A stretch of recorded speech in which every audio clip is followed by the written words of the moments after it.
প্রায় সময়ই তারকাদের সংসার বিচ্ছেদের খবর শোনা যাচ্ছে ঘর ভেঙেছে রাহুল প্রিয়াঙ্কা জুটির।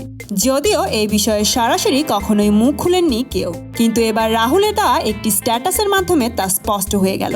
বিয়ের পর বেশ ভালোভাবেই কাটছিল তাদের সংসার।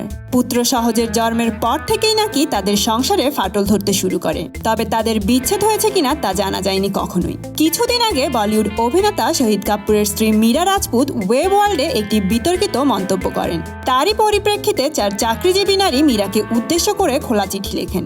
সেই খোলা চিঠির লিঙ্ক সামাজিক যোগাযোগ মাধ্যম ফেসবুকে স্ত্রী প্রিয়াঙ্কা সরকারকে ট্যাগ করে একটি স্ট্যাটাস লিখেন রাহুল। আর এতেই তাদের বিচ্ছেদের আভাস মেলে।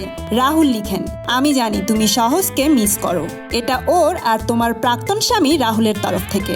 তুমি সেরা মা এবং অসাধারণ অভিনেত্রী, সাবধানে থেকো। তো বন্ধুরা, এই স্ট্যাটাস দ্বারা খুব ভালো করেই বোঝা যাচ্ছে তাদের বিচ্ছেদ নিয়ে এতদিন যেই গুঞ্জন ছিল তা ছিল সত্য, আর এবার তা রাহুল নিজ মুখেই স্বীকার করে নিলেন। তো বন্ধুরা, এই ব্যাপারটি নিয়ে আপনাদের কি মতামত কমেন্ট করে জানিয়ে দিন। আর হ্যাঁ, সেলিব্রিটিদের এমন লেটেস্ট আপডেট জানতে এখনই সাবস্ক্রাইব করুন স্টার গল্প চ্যানেলে।